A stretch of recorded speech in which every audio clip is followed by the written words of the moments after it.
अस्सलाम वालेकुम स्टूडेंट्स। वालेकुम अस्सलाम मैम।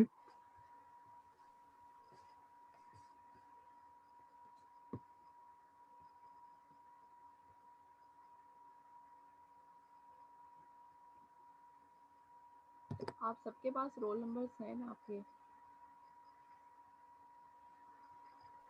जी तो आपको मैम। फर्स्ट सेमेस्टर में मिल गए होंगे।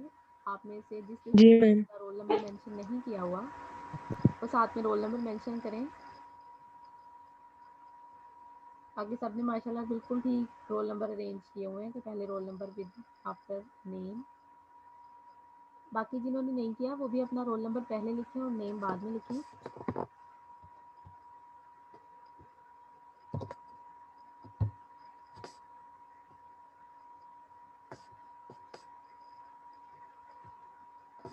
आज आप लोगों के साथ फर्स्ट क्लास है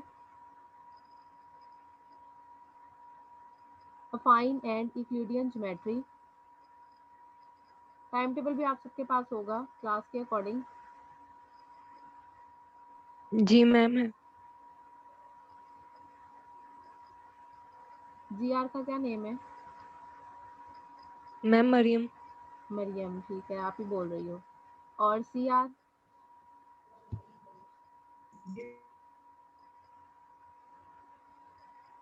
मैम जी वो भी क्लास में नहीं है। अभी क्लास में नहीं है, ठीक है।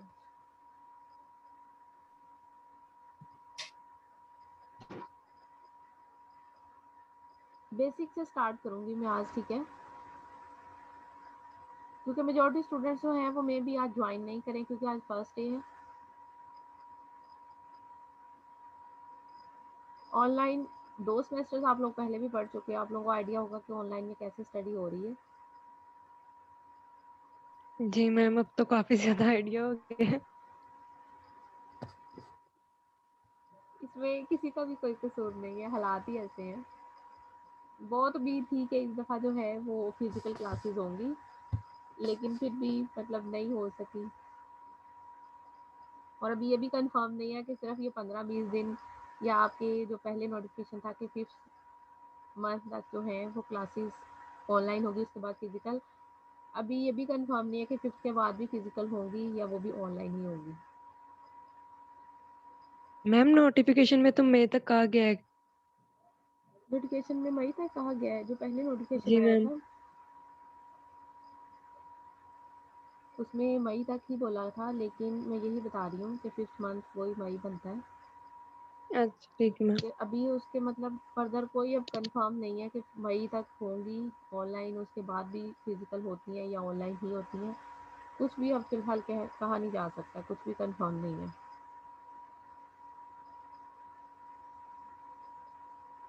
क्योंकि जिनकी फिजिकल होनी थी वो भी ऑनलाइन में कन्वर्ट हो चुकी हैं। जी मैम।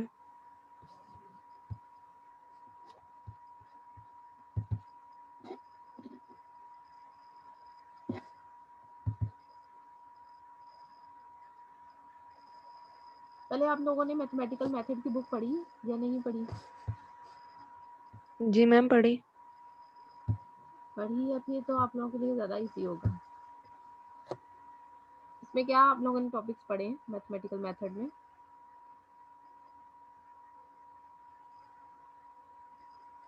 मैट्रिक्स पढ़ा था, डिटर्मिनेंट पढ़ा था। इसके अलावा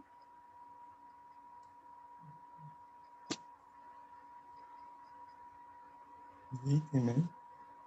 mathematical method subject chapter 9 chapter 10 भी पढ़ा था। लीनियर अलजेब्रा था।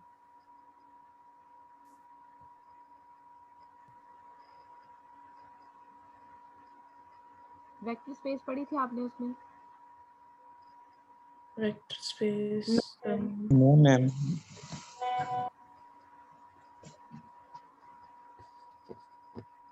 हमारा जो अफाइन एंड यूक्लिडियन ज्योमेट्री है उसके अंदर सबसे फर्स्ट ये मैथमेटिकल मेथड बुक के जो टॉपिक्स हैं वही यहाँ पे सबसे पहले एक्सप्लेन करने हैं स्टार्ट में। फर्दर उसके बाद हम अपने अफाइन और फिर फर्दर नेक्स्ट यूक्लिडियन स्पेस पे जाएंगे ताकि 1 बाय 1 सारा कोर्स जो है वो कवर हो सके। सबसे फर्स्ट जो आप लोगों का टॉपिक है उसके अंदर वेक्टर स्पेस है। वेक्टर स्पेस से related linear combination, linear dependent and independent है। हम सबसे फर्स्ट फोकस जो है वो वेक्टर स्पेस पे। वेक्टर स्पेस आती होगी, वेक्टर्स का पता होगा, फिर फर्दर हम यूक्लिडियन ज्योमेट्री को डिफाइन कर सकते हैं। ज्योमेट्री के अंदर हमारे पास वेक्टर की डायरेक्शंस वगैरह, उसके एंगल्स, सारा कुछ डिटेल से हम डिस्कस करेंगे। मुझे सबसे पहले आप में से कोई एक स्टूडेंट ये बताएगा कि वेक्टर क्या चीज़ है। How can explain vector?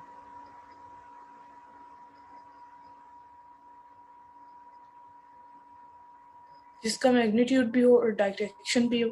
बिल्कुल, मैग्नीट्यूड भी हो और डायरेक्शन भी हो, वो हमारे पास वेक्टर कहलाता है। और अगर इसका मैग्नीट्यूड हो सिर्फ, डायरेक्शन नहीं हो, तब ये क्या कहलाएगा? स्केलर। बिल्कुल स्केलर कहलाएगा। वेक्टर का आप लोगों को बताया, आप मैं वेक्टर स्पेस में डिफाइन करूंगी। वेक्टर्स के अकॉर्डिंग हम वेक्टर स्पेस को ये लीनियर अलजेब्रा की फॉर्म में लेते हैं। ये मैथमेटिकल मेथड की बुक के अंदर आता है। इसके अंदर हम वेक्टर, उसके आगे डायरेक्शंस वगैरह को डील नहीं करते। हम वेक्टर स्पेस में चले जाते हैं कि वेक्टर की जो स्पेस है उसके अंदर हम वेक्टर को किस फॉर्म में डिफाइन कर सकते हैं। इसमें सबसे फर्स्ट पे है, मैंने आप लोगों के साथ स्क्रीन शेयर की है, इसकी डेफिनेशन और एग्जांपल्स के अकॉर्डिंग। सबसे फर्स्ट जो वर्ड है यहाँ पे, let F be a field. Field आप लोगों ने पहले की है कि फील्ड क्या चीज़ है, किस सेट को हम फील्ड बोलते हैं? मैम जिस पे सारे ऑपरेशंस अप्लाई करे और वो आंसर तकरीबन दे देता है, मतलब एसोसिएटिव और कम्यूटेटिव, एसोसिएटिव कम्यूटेटिव सारे ला, मतलब मल्टीप्लिकेटिव इनवर्स, एडिटिव इनवर्स, वो सारे इस पे अप्लाई हो सकते हैं। ऑपरेशन जो है वो अप्लाई करें, मल्टीप्लिकेशन, एसोसिएटिव और आंसर किस टाइप का देता है ये बताएं जरा।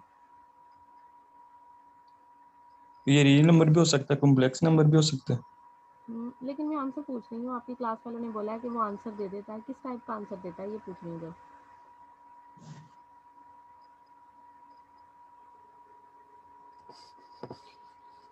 फील्ड हमारे पास एक सेट होता है, इसके ऊपर बिल्कुल हम ऑपरेशन अप्लाई करते हैं, addition and multiplication operation apply करते हैं। और इसके अंदर एडिशन वेक्टर्स के अकॉर्डिंग जो उसकी फील्ड के अंदर से एलिमेंट चूज करते हुए उसे एडिशन या सब्ट्रैक्शन की फॉर्म में जब डिफाइन आउट करते हैं, इसका आंसर उसी सेट में से लाई करता है, क्योंकि इसके साथ इसका ऑर्डर दिया जाता है। और सेकेंडली हम इस पर डिस्ट्रीब्यूटिव लॉ जब अप्लाई करते हैं तब भी उसका आंसर उसी सेट में सिलाई करता है। सबसे फर्स्ट पे मैं पहले फील्ड को डिफाइन कर देती हूँ कि फील्ड क्या है, ताकि फर्दर ये टॉपिक हमारे नहीं है इंक्लूड वेक्टर स्पेस के अंदर, डेफिनेशन के अंदर फील्ड का वर्ड यूज हो रहा है, इसलिए मैं इसे डिफाइन कर रही हूँ ताकि पता हो कि फील्ड क्या चीज़ है। फिर हम फर्दर आगे बता सकते हैं कि वेक्टर स्पेस के अंदर जो हम फील्ड यूज़ कर रहे हैं एज ए कॉन्स्टेंट एलिमेंट के लिए या स्केलर्स की फॉर्म में, वो क्या चीज़ है। A field F with respect to addition and multiplication defining out है is a non-empty set having at least two elements। Must है कि इसके दो एलिमेंट्स लाजमी होंगे, क्योंकि उन्हीं की एडिशन और एडिशन और मल्टीप्लिकेशन करके हम डिफाइन आउट कर सकते हैं कि हमारे पास हमारे गिवन एग्जाम जो है वो सेटिस्फाई हो रहे हैं या नहीं हो रहे। Two elements and two binary operations. Binary operations ऊपर भी डिफाइन उसने कर दिए हैं, एफ के साथ मेंशन किया हुआ है। एडिशन एंड मल्टीप्लिकेशन, जिसे मल्टीप्लिकेशन को डॉट के साथ डिफाइन आउट किया है।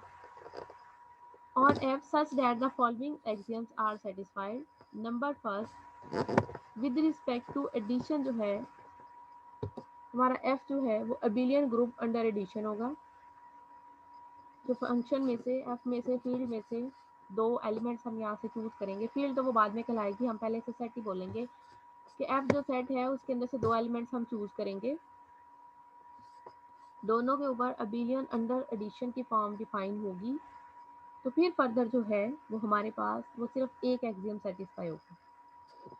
सेकेंड एक्सियम के लिए हम चले जाएंगे, जीरो इसमें नहीं आएगा क्योंकि मल्टीप्लिकेशन जो है वो हमारे पास जीरो को वैसे ही खत्म कर देती है, इसलिए कहता है जीरो को हम यहाँ से अगर स्किप आउट भी करते हैं, is an abelian group under multiplication. Multiplication करने से उसका आंसर दोबारा वही लाई करता है, अगर जीरो का माइनस भी कर दें। फिर फर्दर हमारे पास जो है दो एक्सियम सेटिस्फाई होते हैं। And on the last axiom right distributive law hold करेगा। राइट डिस्ट्रीब्यूटिव के लिए हमारे पास 3 एलिमेंट्स होने चाहिए। 3 एलिमेंट्स अगर नहीं होंगे फील्ड के अंदर तो हम खुद ही से दो को चूज करते हुए एक को साथ में एक्स्ट्रा उसी में से एक एलिमेंट को 2 टाइम्स लेंगे। डिस्ट्रीब्यूटिव लॉ जो है हमारे पास होल्ड होगा, डेट इज जो कि हमारे पास इस फॉर्म में होता है जो आप पहले भी रियल में कॉम्प्लेक्स में पढ़ते आए हैं, वही डिस्ट्रीब्यूटिव लॉ यहाँ पे है। दो एलिमेंट्स की एडिशन एंड एक एलिमेंट मल्टीप्लाई होता है या फर्दर दोनों को सेपरेट मल्टीप्लिकेशन के बाद एडिशन कर लेंगे, हमारे पास डिस्ट्रीब्यूटिव लॉ के फॉर्म है। इसकी यहाँ पे मैंने कुछ एग्जांपल्स लिए हैं, लेकिन फील्ड की डेफिनेशन दोबारा से फिर रिपीट कर देती हूँ। फील्ड हमारे पास कोई सा भी नॉन एम्प्टी सेट है जिसमें एट लीस्ट 2 एलिमेंट्स होना लाजमी है। उसके ऊपर 2 बाइनरी ऑपरेशन अप्लाई होंगे, एडिशन एंड मल्टीप्लिकेशन। एडिशन के लिए वो अंडर अबिलियन होगा और मल्टीप्लिकेशन के लिए वो अंडर मल्टीप्लिकेशन अबिलियन ग्रुप बनेगा। और नंबर थर्ड पे डिस्ट्रीब्यूटिव लॉ जो है वो होल्ड करेगा, तो हमारे पास हमारा गिवन एफ सेट फील्ड कहलाएगा, अदरवाइज वो फील्ड नहीं होगा। इसकी यहाँ पे कुछ एग्जांपल्स मैंने लिए हैं जो कि प्रूफ के तौर पे मैंने सिर्फ 2 को ही एक्सप्लेन किया, बाकी सारी नहीं की। ये सिर्फ और सिर्फ मैथमेटिकल मेथड की बुक से ही मैंने चूज किया, कहीं और से नहीं ली, क्योंकि ये पूरा डिटेल से मैंने नहीं करवाना। एग्जाम्पल है वहाँ पे, एग्जाम्पल 39 है।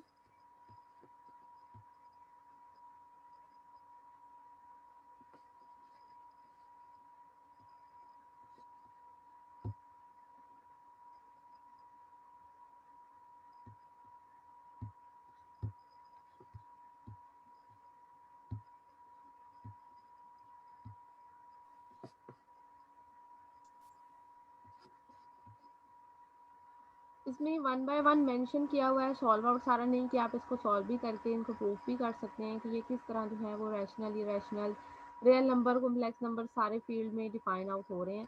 सबसे पहले है क्यू। क्यू एडिशन और मल्टीप्लिकेशन के साथ फील्ड है, इस called a field of rational number. Second पे अगेन वही प्रोसेस है, रियल नंबर्स के लिए, फिर कॉम्प्लेक्स नंबर्स के लिए। उसके बाद एस डॉट के साथ दिया और मल्टीप्लिकेशन के साथ उसने डिफाइन किया, denoted binary operations, addition, multiplication. लेकिन एस यहाँ पे जो है वो रियल नंबर की एक फील्ड है जिसके अंदर सिर्फ और सिर्फ मल्टीप्लिकेशन के एलिमेंट्स आ रहे हैं। किस टाइप के एलिमेंट्स हैं? ए प्लस बी, दोनों हमने कहाँ से लिए? रैशनल नंबर्स हैं, और एक साथ में square root of 3 irrational number लिया। ये डिफरेंस है, मुख्तलिफ डिफरेंट सेट्स जो हैं वो डिफाइन आउट करके हम यहाँ पे फील्ड के अकॉर्डिंग एक्सियम्स लेते हुए इनको डिफाइन आउट कर सकते हैं। Let P be the prime number, then ZP is a field under binary operation of addition and multiplication of residue class modulus P.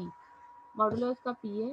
ZP is a field having only a finite number of elements. Finite number of elements है, इसके अंदर 2 के so on के साथ P - 1 तक सिर्फ वो stop हो रहे हैं।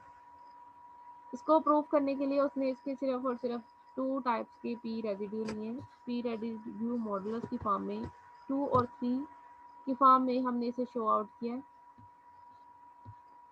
Z2 के साथ, मॉडुलो 2 के साथ इसने लिए 2 एलिमेंट 0 और 1। यहाँ पे ये 3 आना है जो कि यहाँ पे 2 मेंशन किया हुआ है, तो ये 3 के अकॉर्डिंग मेरे पास 0 1 2 एंड फॉर्म बन रही है। आगे बाइनरी ऑपरेशन अप्लाई करेंगे, पहले 2 के अकॉर्डिंग फिर 3 के अकॉर्डिंग।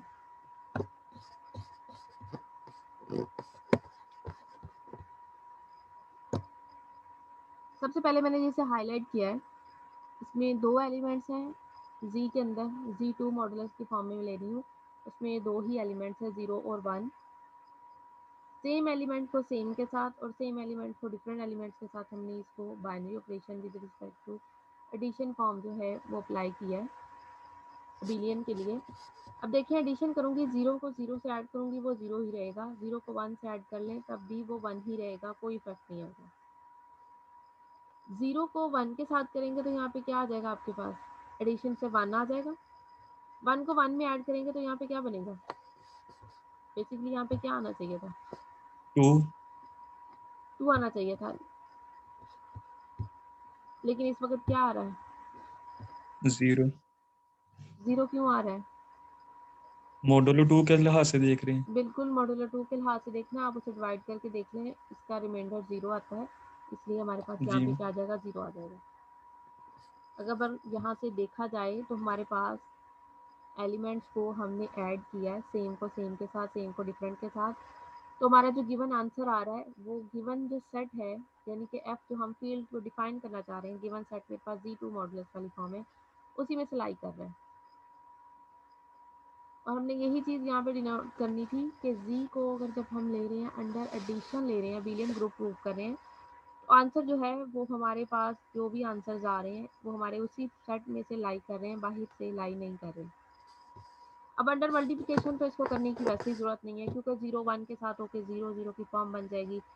1 0 के साथ होगा तब भी 0 आ जाएगा, लेकिन 1 1 के साथ आएगा तो सिर्फ और सिर्फ यहाँ पे फिर 1 आएंगे। अब 3 मॉडुलस की फॉर्म में चलते हैं। 3 मॉडुलों की फॉर्म में मेरे पास यहाँ पे 3 एलिमेंट्स के साथ ही मैंने शो आउट इसे किया है। सबसे पहले यहाँ पे एडिशन ली है, फिर उसके बाद फर्दर मल्टीप्लिकेशन ली है। एडिशन में 0 को ऐड करेंगे तो कोई इफेक्ट नहीं पड़ेगा, सेकंड वाली रो जो है वो एज इट इज आ जाएगी। लेकिन जब 1 को 0 के साथ करेंगे तो यहाँ पे 1 आ जाएगा।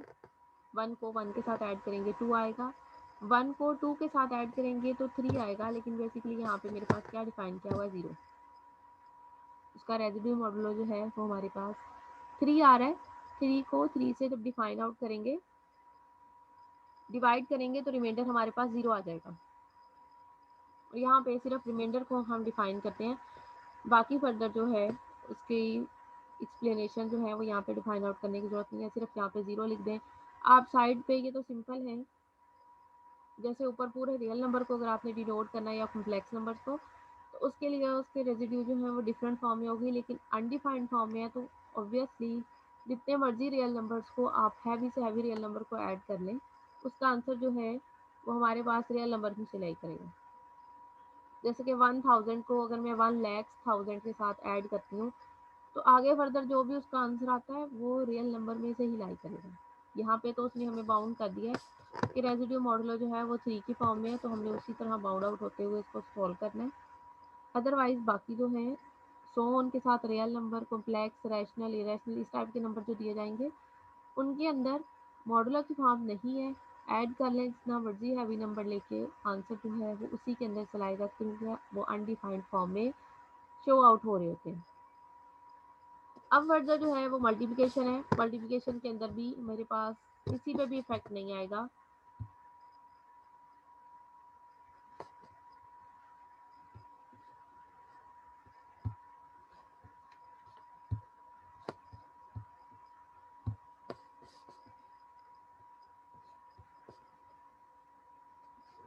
जीरो को 0 से मल्टीप्लाई करूंगी, वैसे ही 0 0 की फॉर्म आ जाएगी। 1 2 से मल्टीप्लाई करके भी 0 0 बनेगा। 1 से मल्टीप्लाई करूंगी तब भी कोई इफेक्ट नहीं बनेगा। 2 से मल्टीप्लाई जब हम इसे करेंगे तो 2 0 के साथ मल्टीप्लाई होकर 0 आ जाएगा। 2 1 के साथ मल्टीप्लाई 2, एंड 2 जब 2 से मल्टीप्लाई होगा, यहाँ पे क्या आ रहा है लास्ट पे, यहाँ पे मेरे पास 1 आ रहा है जो कि 4 बन रहा था 2 को 2 से मल्टीप्लाई करके। लेकिन जब मेरे पास मॉडुलो 3 है तो मैंने इसको डिवाइड आउट किया है, तो इसका रिमाइंडर मेरे पास जो है वो 1 है। मैंने यहाँ पे रिमाइंडर जो है वो मेंशन कर दिया है 1 के फॉर्म में। और मेरे पास इस वक्त जो पूरा बॉक्स बना हुआ है इसके अंदर कोई भी ऐसा एलिमेंट नहीं है जो ग्रेटर देन 2 हो और हमारे गिवन Z3 मॉडुलस की फॉर्म से बाहर हो। इस मीन के मेरे पास ये दोनों जो हैं वो किस फॉर्म में आ रहे हैं, फील्ड बना रहे हैं Z2 भी और Z3 भी। फील्ड को दोबारा से एक दफ़ा एक्सप्लेन कर देती हूँ कि उसके ऊपर 2 बाइनरी ऑपरेशन अप्लाई होते हैं। Under addition, under multiplication abelian group बनेगा। और थर्ड पे है डिस्ट्रीब्यूटिव लॉ की फॉर्म है। यहाँ पे थर्ड जो है वो ऑप्शन सॉल्व आउट नहीं किया हुआ, लेकिन आप उसे सॉल्व भी कर सकते हो।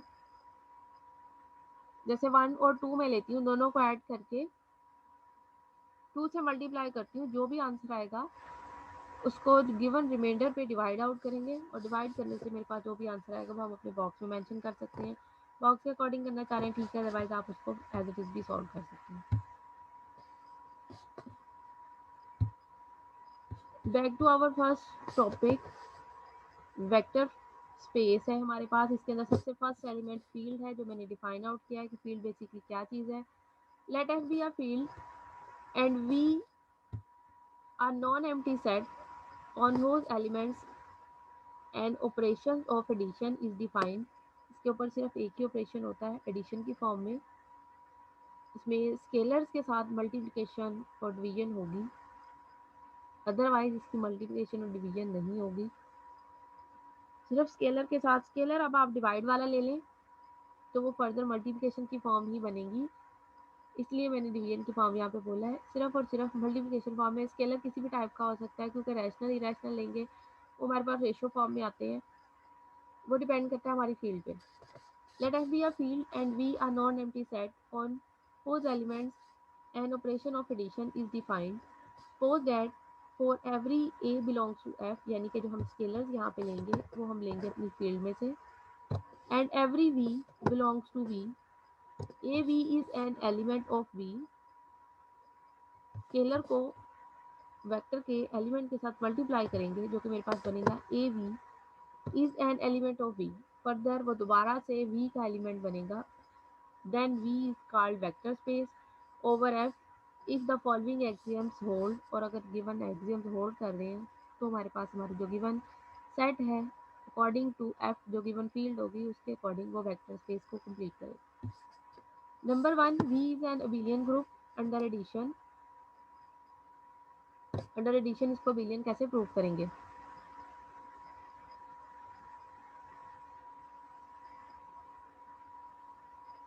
बताएं जरा मुझे 5 जल्दी से। प्रॉपर्टीज होती हैं, 5 प्रॉपर्टीज होती हैं, उनको प्रूव करते हैं। बिल्कुल उनको प्रूव करते हैं। एडिशन, फिर हमारे पास जो सेट है वो अबिलियन ग्रुप होता है, लेकिन यहाँ पे सारी डिटेल से करने की जरूरत नहीं है, सिर्फ आपने इसके अंदर डिफाइन आउट कर देना। डिटेल से करना चाह रहे हैं तब भी इशू नहीं है, सिर्फ 2 एलिमेंट्स को लेके आप यहाँ पे शो आउट कर दें एक कोई सी भी प्रॉपर्टी, तो हमारे पास वो वेक्टर फील्ड को सेटिस्फाई करेगी अबिलियन ग्रुप के फॉर्म में। नंबर 2 सेकंड है, 2 वेक्टर्स हैं v प्लस w, 2 वेक्टर्स को ऐड करते हुए हम एक स्केलर से मल्टीप्लाई करें या दोनों को स्केलर से सेपरेट मल्टीप्लाई करके ऐड करें, दोनों का आंसर जो है वो सेम आएगा, ये हमारे पास सेकंड है। नंबर 3 पे 2 स्केलर्स को ऐड करके किसी एक वेक्टर से मल्टीप्लाई करें या वेक्टर से मल्टीप्लाई करके उन दोनों सेपरेट स्केलर्स को ऐड कर लें, दोनों का आंसर फिर भी सेम आएगा, तो इट्स मीन कि हमारी थर्ड एक्सियम जो है वो प्रूफ है। नंबर 4 पे वेक्टर को एक स्केलर b के साथ मल्टीप्लाई करेंगे, फिर फर्दर हम उसे a से मल्टीप्लाई करें या दोनों स्केलर्स को मल्टीप्लाई करके फिर हम वेक्टर से मल्टीप्लाई करें, तब भी आंसर पे कोई इफेक्ट नहीं आएगा। नंबर 5 मल्टीप्लिकेटिव आइडेंटिटी, जो भी फील्ड के अंदर मल्टीप्लिकेटिव आइडेंटिटी होगी उसे हम वेक्टर से मल्टीप्लाई करेंगे, मल्टीप्लाई करने से हमारे पास आंसर जो है वो दोबारा से वही वेक्टर आ जाएगा। इट्स मीन मल्टीप्लिकेटिव आइडेंटिटी जो है वो हमारे पास 1 होती है, फील्ड के अंदर डिफरेंट भी हो सकती है लेकिन 1 ही होती है।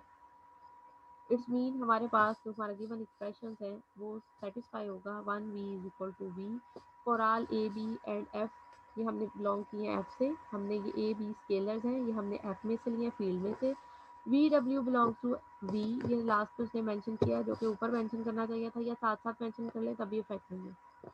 वी और डब्ल्यू हमने एलिमेंट्स लिए हैं वी वेक्टर्स के अंदर से, वेक्टर के सेट में से, ये 5 एक्सियम्स हैं, ये सेटिस्फाई होंगे, तो इट्स मीन हमारी जो गिवन सेट वी है वो वेक्टर स्पेस को सेटिस्फाई करेगा ओवर एफ जो भी आपके पास फील्ड होगी। अब आगे एक्सप्रेशन डिफाइन किए हैं कि एक्सप्रेशन किस फॉर्म में है। द एक्सप्रेशन ए वी, जिसके अंदर ए स्केलर है, वी वेक्टर है, वेक्टर का एलिमेंट है, is called the scalar multiplication of V by A, ये स्केलर मल्टीप्लिकेशन है वेक्टर के लिए, ए के साथ मल्टीप्लिकेशन है स्केलर की। The element of F R called scalars, ये यहाँ पे मेंशन भी है, लास्ट में डेफिनेशन में मेंशन भी किया मैंने कि स्केलर्स कहलाते हैं। And element of V, V के एलिमेंट जो है वो वेक्टर्स कहलाते हैं या वेक्टर एलिमेंट भी बोला जाता है उन्हें। The vector space V over the field F is sometime written रिटन एज, हम सम टाइम इसको वी एफ के साथ रिटन करते हैं या सम टाइम इसे सिंपल अकेला वी भी लिखा जाता है, कोई जरूरी नहीं होता कि फील्ड के साथ इसे मेंशन किया जाए। If the field f over which v is the vector space is clearly understood for the context, then we simply write v instead of vf। कहते हैं कि अंडरस्टूड है कि हमारे पास वेक्टर स्पेस जो है वो किसी भी फील्ड के अकॉर्डिंग सेटिस्फाई होती है, अदरवाइज वो सेटिस्फाई नहीं होगी, क्योंकि हम स्केलर जो हैं वो किसी भी फील्ड में से चूज करते हैं। तो कहता है ये यहाँ पर मेंशन करने की ज़रूरत नहीं है कि आप वी एफ मेंशन करें या आप अकेला वी मेंशन कर सकते हैं, ज़रूरी नहीं है कि आप इसे इस फॉर्म में मेंशन करें वी एफ के फॉर्म में। अब आगे जीरो वेक्टर है, जीरो स्केलर्स है, रियल और कॉम्प्लेक्स फॉर्म में है। अभी मुझे ये बताएं यहाँ तक किसी को कोई भी प्रॉब्लम है या कुछ भी पूछना चाह रहे हैं, कोई भी क्वेश्चन है तो पूछ लें।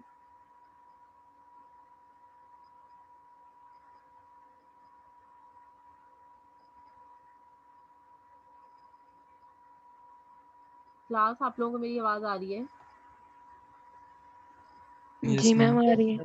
Yes ma'am. मैं आप लोगों से पूछ रही हूँ कि अगर आप लोगों को किसी भी तरह का कोई भी क्वेश्चन में प्रॉब्लम है तो आप लोग मेरे से पूछ सकते हैं। No ma'am. लेक्चर के बाद या लेक्चर के अंदर ही जब मैं क्वेश्चंस करवा रही होंगी, कोई भी क्वेश्चन में किसी भी तरह का प्रॉब्लम होगा, कहीं से भी कोई समझ नहीं आएगी, आप लोग मेरे से पूछ सकते हैं। कोई भी चीज़ दोबारा से समझना चाहें तब भी आप लोग मुझे कह सकते हैं, कोई इशू नहीं है, ठीक है। जी ठीक है मैम मैम। ठीक।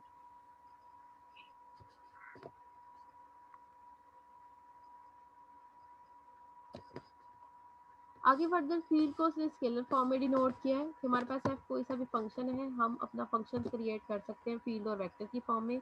फंक्शन किस फॉर्म में हम क्रिएट करते हैं, डिपेंडिंग और इंडिपेंडेंट वेरिएबल्स की फॉर्म होती है। एफ को अप्लाई करेंगे वी पे और हमारे पास आंसर भी ए वी में से आएगा।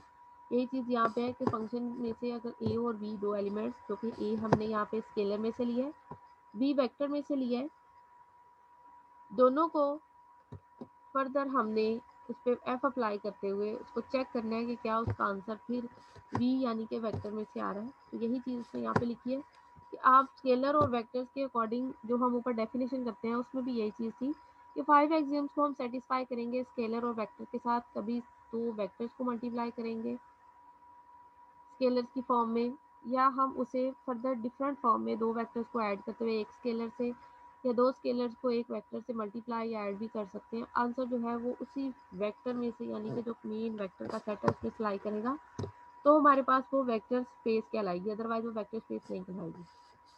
The additive identity of V, additive identity हमेशा वेक्टर्स की जो है वो जीरो वेक्टर कहलाती है, हमेशा किसी भी सेट की एडिटिव आइडेंटिटी जीरो ही कहलाती है। जीरो उसको थोड़ा सा बोल्ड करके लिखा जा सकता है या उसे कहता है डिनोटेड, तो स्केलर के जीरो को हम इस फॉर्म में डिनोट करते हैं और वेक्टर का जो जीरो है हम उसे इस फॉर्म में बोल्ड फॉर स्पेस में डिफाइन करते हैं। A vector space V is called a real or complex vector space according as F ma'am, is the field of real or complex. जी ये जो बोल्ड पेज में किया हुआ वेक्टर की फॉर्म में अगर डिनोट करना हो तो हम बार भी डाल सकते हैं ऊपर। जी बिल्कुल बाहर भी डाल सकते हैं। जी, ठीक है।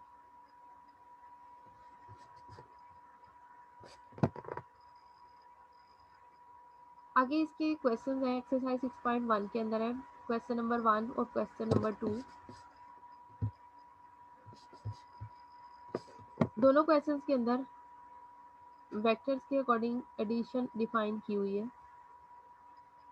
फील्ड भी साथ में डिफाइन कर दी है, लेकिन हम इन जनरल क्वेश्चंस को सॉल्व आउट कर रहे हैं तो हमने इनको जस्ट ये शो आउट करना है कि according to given scalar multiplication और एडिशन ऑफ वेक्टर्स हमारे पास गिवन पेयर जो हैं वो वेक्टर स्पेस है या वेक्टर स्पेस नहीं है, ये हमने इसको सेटिस्फाई करना है।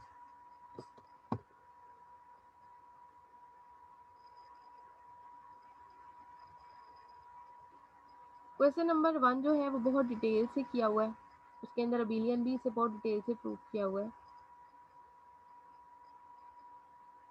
वो मैं आप लोगों को कल डिटेल से करवाऊंगी। अभी सिर्फ एक ही क्वेश्चन करवाऊंगी ताकि जो वेक्टर की हमने डेफिनेशन की है उसके अकॉर्डिंग वेक्टर स्पेस किस टाइम में प्रूव की जा सकती है।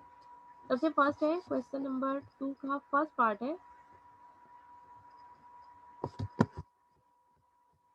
ये वेक्टर की एडिशन, दो वेक्टर्स की एडिशन और वेक्टर की स्केलर के साथ मल्टीप्लिकेशन डिफाइन है। Let V be the set of order pairs of real numbers, check whether V is a vector space over R with respect to the indicated operations. जो given operations यहाँ पे दिए गए हैं, नीचे यहाँ पे कहता मेंशन है, ये देखें। If not state the axioms which fail to hold. Given indicating operations यहाँ पे डिफाइन है कि दो वेक्टर्स की एडिशन किस फॉर्म में है, स्केलर से मल्टीप्लाई हो रहा है तो किस टाइप में मल्टीप्लिकेशन हो रहा है। तो अगर ये होल्ड आउट नहीं हो रहे तो हमने ये भी डिफाइन करना है कि कौन सा एग्जाम जो है वो हमारी गिवन वेक्टर्स को सेटिस्फाई नहीं कर रहा, जिसकी वजह से वो वेक्टर स्पेस नहीं बन रहे। दो वेक्टर्स को ऐड किया, ए भी एक वेक्टर है, सी डी सेकंड वेक्टर है, दोनों को ऐड किया तो फर्स्ट एलिमेंट फर्स्ट में, सेकंड एलिमेंट सेकंड एलिमेंट के साथ ऐड होगा। एंड नंबर सेकंड पे स्केलर को वेक्टर के साथ मल्टीप्लाई किया, लेकिन मल्टीप्लिकेशन देखने से थोड़ी सी डिफरेंट दी है यहाँ पे कि मल्टीप्लिकेशन होगी तो सिर्फ स्केलर फर्स्ट से मल्टीप्लाई होगा, सेकंड वाले से मल्टीप्लाई नहीं होगा। तो हमारे पास यहाँ पे इसको चेकआउट करना बहुत ईजी है। सबसे फर्स्ट पे है, it is easy to check out that V is an abelian under addition. Abelian group के लिए यहाँ पे प्रॉपर्टी सॉल्व करने की ज़रूरत नहीं है, एडिशन डिफाइन पहले ही की हुई है, तो हमें इसको दोबारा से डिफाइन आउट करने की ज़रूरत नहीं है कि अबिलियन ग्रुप है या नहीं है। ठीक है, अब हमने सेकंड एग्जाम पे चलते हैं। हमारा सेकंड एग्जाम था कि दो वेक्टर्स को ऐड करेंगे और एक स्केलर से मल्टीप्लाई करेंगे, या दोनों को सेपरेट मल्टीप्लाई करके ऐड कर लें, दोनों का आंसर जो है वो सेम आएगा। ये देखिए, फर्स्ट पे हमने क्या प्रूफ करना है, V is an abelian under addition, जो कि एक गिवन है, करने की ज़रूरत नहीं है। सेकंड में अब जो हम करने लगे हैं वो दो वेक्टर्स की addition and then scalar multiplication is equal to, या लेफ्ट लेके राइट प्रूफ कर लें या राइट लेके लेफ्ट प्रूफ कर लें, या थर्ड इसमें ये पार्ट होता है कि लेफ्ट और राइट दोनों को सेपरेट सेपरेट सॉल्व आउट कर लें, दोनों का आंसर जो है वो सेम आ जाएगा। अभी मैं ये करूँगी, इसके बाद जो है वो दो स्केलर्स को ऐड करते हुए एक वेक्टर से मल्टीप्लाई करेंगे। नंबर 4 पे स्केलर को 1 बाय 1 एक ही वेक्टर से मल्टीप्लाई करेंगे और आंसर में दोनों को सेपरेट मल्टीप्लाई करके भी डिफाइन आउट कर सकते हैं। सेकेंड एग्जाम है, दो वेक्टर्स की एडिशन है और फिर एक के स्केलर के साथ, जो कि रियल फील्ड थी तो हमने रियल में से लिया के, उसके साथ मल्टीप्लाई करेंगे, दोनों को एडिशन करेंगे। एडिशन यहाँ पे डिफाइन है,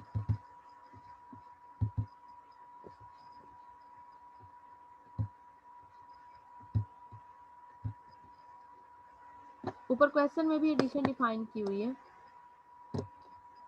फर्स्ट एलिमेंट फर्स्ट में ऐड होगा, सेकंड एलिमेंट सेकंड के साथ ऐड होगा, दोनों की एडिशन, और फिर हम उसे स्केलर के साथ मल्टीप्लाई करेंगे। स्केलर के साथ मल्टीप्लिकेशन भी डिफाइन है क्वेश्चन के अंदर। स्केलर के साथ जब मल्टीप्लिकेशन होगी तो सिर्फ वो फर्स्ट के साथ मल्टीप्लाई होगा, सेकंड के साथ मल्टीप्लाई नहीं होगा। यहाँ पे इसे हमने फर्स्ट के साथ मल्टीप्लाई किया है, के ए प्लस के सी, सेकेंड वाला देखें b plus d h d c है। अब हमने इसको मल्टीप्लाई कर लिया है, सिंप्लीकेशन हो चुकी है। अब हम दोबारा से अपने वेक्टर्स को कंबाइन आउट करेंगे। दोनों की एडिशन से क्या डिफाइन आउट था कि जब दो वेक्टर्स की एडिशन होती है तो it's mean first element first में हो रहा था, सेकंड सेकंड में। इट्स मीन कि जब मैं इसको यहाँ से दोबारा वेक्टर्स के फॉर्म में लिखूंगी तो के ए के साथ उसका सेकंड पेयर क्या बनेगा, बी, और के सी के साथ उसका सेकंड पेयर जो था वो मेरे पास वेक्टर का क्या था, डी।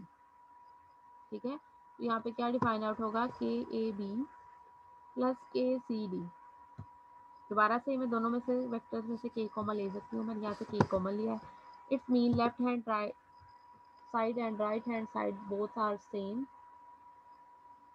दस एग्जाम सेटिस्फाई हो गया हमारे पास सेकंड वाला। Now going on to the third axiom, let K L be real numbers.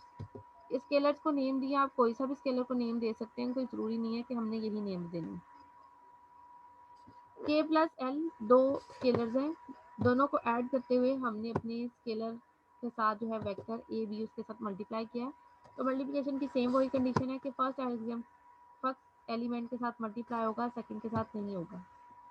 के प्लस एल ए के साथ मल्टीप्लाई होगा, बी के साथ नहीं होगा। दोबारा से हम इसको फर्दर सॉल्व आउट जो है वो यहाँ तक स्टॉप करते हुए, क्योंकि इसके साथ से हम राइट साइड प्रूफ नहीं कर सकते, राइट साइड सेपरेट लिए मैंने यहाँ पे, k a b plus l a B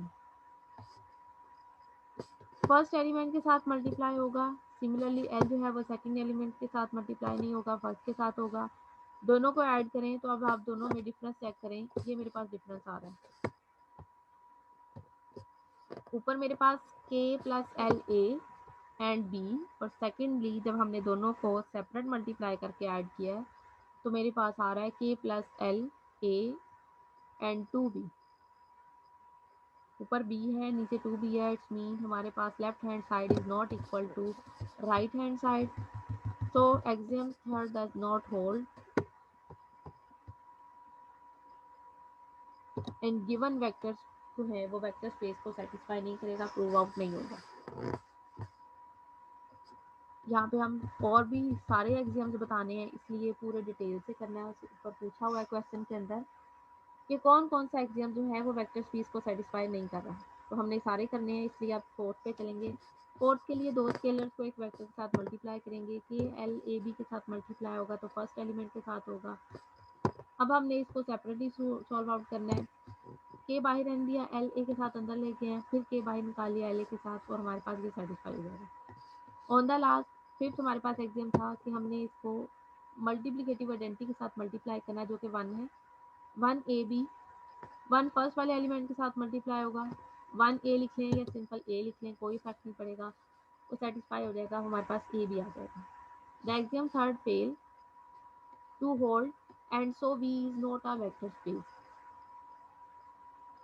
exam third hold out नहीं हुआ क्योंकि उसके अंदर मल्टीप्लिकेशन जो थी उसके अकॉर्डिंग आफ्टर मल्टीप्लिकेशन जब हम उसको ऐड करते हैं तो एडिशन से वो 2b बन जाता है, जिसकी वजह से हमारे पास थर्ड एग्जाम जो है वो left right side solve out नहीं होती, इक्वल नहीं आती, जिसकी वजह से हमारी जो गिवन वेक्टर है वो वेक्टर स्पेस नहीं बनेगी।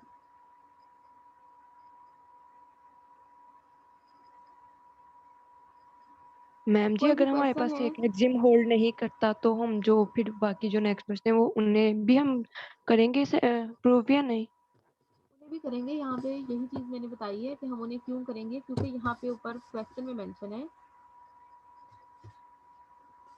इफ नॉट, यानी कि अगर वेक्टर स्पेस नहीं है, state the axioms which fail to hold. तो हमने वो एग्जाम्स बताने हैं जिसके अकॉर्डिंग हमारी वेक्टर जो है वो वेक्टर स्पेस नहीं बन रही।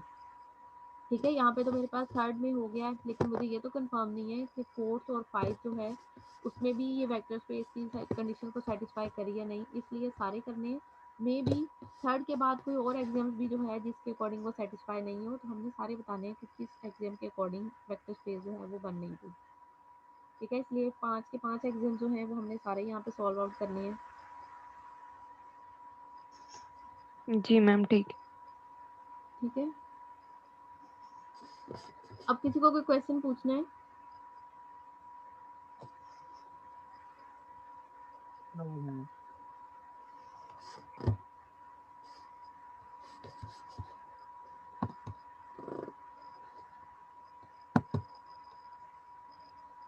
मैम आज जो जो पढ़ा है उसकी एक दफा मेन हेडिंग्स बता दें।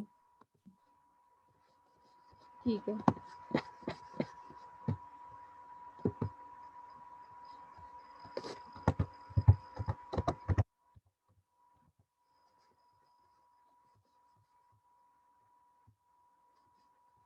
अभी हमने आज फील्ड के बाद वेक्टर स्पेस के एक्सियम्स के बाद सिर्फ एक क्वेश्चन किया। फील्ड के अंदर एडिशन और सब्ट्रैक्शन थी, उसके अकॉर्डिंग हमने उसे सॉल्व किया था, और वेक्टर के 5 एक्सियम्स हैं जिसे सेटिस्फाई करेंगे एक सेट के ऊपर, फिर वो वेक्टर स्पेस को सेटिस्फाई करेगा।